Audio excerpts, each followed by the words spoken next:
조국 혁신당의 어떤 의미가 커요, 이번 22대 때는. 그렇죠. 왜냐하면 조국 혁신당은 기본적으로 선명성도 선명성이지만 태생이 한국 정치자는 보기 힘든 어떤 태생입니다. 네. 뭐 당 대표가 조국 대표가 이미 실형을 간다는 전제하에 그리고 복수의 정치를 한다는 그런 비판하에 나왔음에도 불구하고 국민들이 비례정당에게 12석을 준다? 저는 다시 이런 일이 있을 수 있을까라는 생각이 들어요. 예. 물론 윤석열 정권이라는 희한한 정권이 희한한 캐릭터가 이런 현상을 만들었다고 저는 규정을 하지만 기본적으로 조국혁신당은 뭔가 이번 윤석열 정권을 심판하는 데 있어서 밖에서도 그랬지만 안에 들어와서도 어떤 쇄빈선과 선봉선의 역할을 할 수 있을 것이다. 그리고 하게 될 것이다. 그리고 더러 어떤 분들은 조국 대표가 만에 하나 이제 대법원의 실형 선고를 받아서 뭐 좀 어떤 인신의 구속이 되면은 사라지지 않느냐, 그렇지 않다고 봐요. 예. 이미 세력으로 존재하잖아요. 12석은 이거는 자동 탄창입니다. 나가면 채워지고 나가면 채워지잖아요. 비례대표잖아요. 예. 이게 지역구에서 이루어지면은 의석수가 주는데 여기는 12석의 이석을 나가면은 승계가 되잖아요. 그러니까 12석은 존재한다.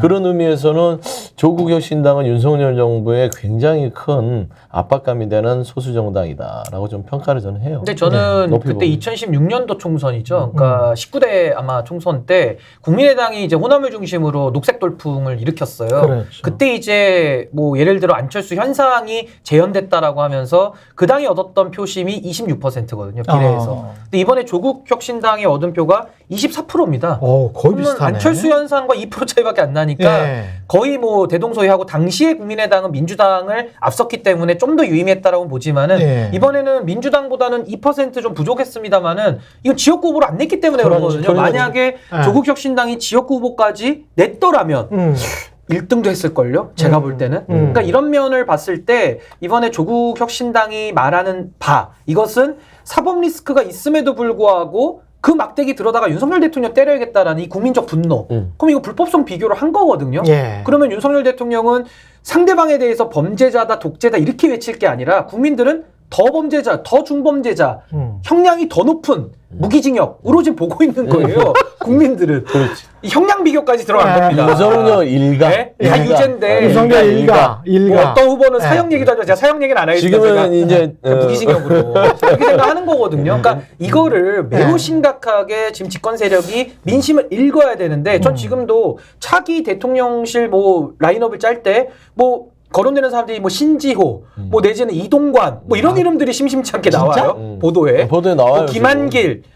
야, 전 이런 보도를 보면서 내가 나아질 게 없어요. 아니, 그러니까 정신을 못 차렸다라는 말 자체가 이제는 말이 아깝다라는 정신이 의미가 있나 나옵니다. 싶을 정도예요. 아니, 정신이라는 게 사람이 존재하나. 네. 나는 근데 저 신인구 위원장 말 들으면 네. 거의 조국 혁신당을 넘어서는 그런 말을 드린 거야. 근데 무기징역으로 보고 있습니다. 국민들이. 그러니까 저는 이제 조국 혁신당에 있어서 국민의당과 제가 비교를 다 단순하게 하면 다른 점이 있어요.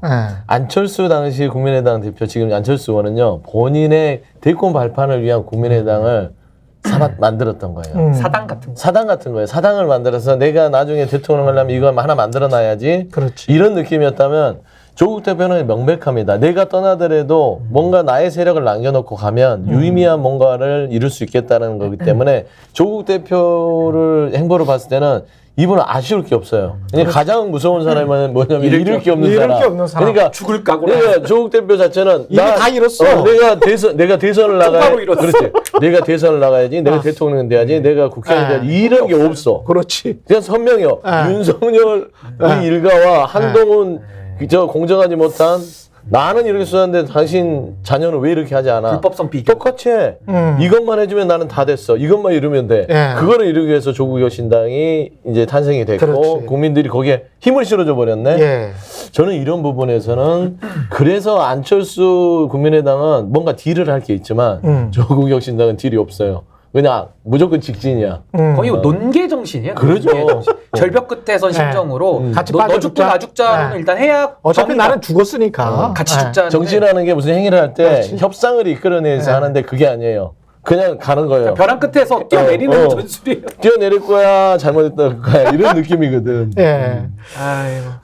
이번에 사라진 심상정 의원 사실상 사라졌다고 봐야 되겠습니다. 이낙연 전 대표 같은 경우는 마찬가지고 왜 이분들은 다 보였잖아요. 사실 우리 눈에는 다 보였잖아. 다 보였거든. 나가면서 하는 행위랄지 저거 절대 호남에서 저렇게 안 될 텐데 그리고 이제까지 정의당의 행위들에 관해서도 국민들이 별로 좋아하지 않는데 이거 다 보였는데 본인들은 진짜 믿었는지 안 믿었는지 그것도 진짜 궁금해요. 이분들 믿고 아직까지도 나는 그 정도의 힘이 있다. 그래서 난 나가서 당선이 될 것이다. 이런 생각을 갖습니까? 그러니까 이 참. 보통 우리가 이제 욕심이나 욕망은 어느 정도 필요하지요. 그리고 인간이 이제 그게 없으면 되겠습니까? 예. 근데 거기에 먹혀버리면 예. 그러니까 이성적인 판단을 못 하는 거죠. 그걸 그러니까 못했던 저는 것 같아요. 그거라고 봐요. 예. 정의당 자체를 평가하는 것은 저는 이번에 영석이 된 게 정의당은 이 정당 정치에서 꼭 필요한 정치권에서 있어야 되는 저는 정말 좀 감초 같은 역할이라고 그렇죠. 저는 봐왔어요. 그럼요. 예. 근데 저는 이렇게 모든 국민들한테 이 선택을 받지 못했던 이유는 그 안에서 오랫동안 그 정의당의 정신을 지켜왔던 분들 중에 심상정 의원의 책임이 크다고 봅니다. 그렇습니다. 그러니까 예. 본인의 욕심이 과했어요.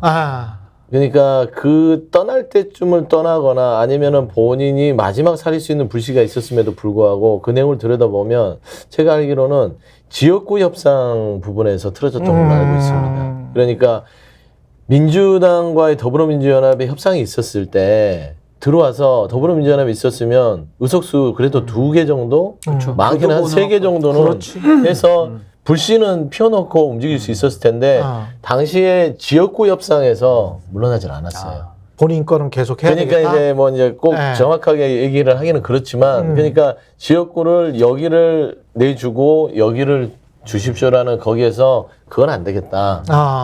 라는 부분이죠. 그러니까 결국에는 협상이 결렬이 되는 것이고 그러다 보니까 튕겨져 나가서 독자적으로 해보겠다고 했다가 지역구도 안 됐고 비례도 안 됐기 때문에 결국에는 원외정당으로 쓸쓸하게 지금 퇴장을 해서 그런데 그건 무엇보다 정의당 구성원들, 정의당을 지지했던 국민들의 탓을 게 아니라 그 안에서 오랫동안 지켜왔던 분이 누굽니까? 심상정 그렇죠. 의원 아닙니까? 예. 저는 그분의 책임이 제일 크다고 봅니다. 근데 저는 이제 정치인들이 민심을 많이 읽으려고 하는데 보통은 지피지기라고 하잖아요. 그렇지. 그러니까 자기에 대한 자기 객관화 이게 먼저 이루어지면 이제 민심도 같이 읽을 수 있는 지혜가 생길 텐데 저는 예를 들면 이런 것 같아요. 이번에 국힘에서 장제원 의원이 백의종군하면서 불출마했잖아요. 네. 만약에 장제원 의원이 나가가지고 당 만든다고 했을 때 그 당에 몇 %나 얻을 것 같냐를 이낙연 대표한테 물어봤으면 정확하게 보셨을 거예요. 예. 근데 이낙연 대표는 딱 국민들 눈에는 장제원 의원이 나와서 당 만드는 수준으로 딱 보이는 겁니다. 그렇죠. 근데 이거를 본인 문제이기 때문에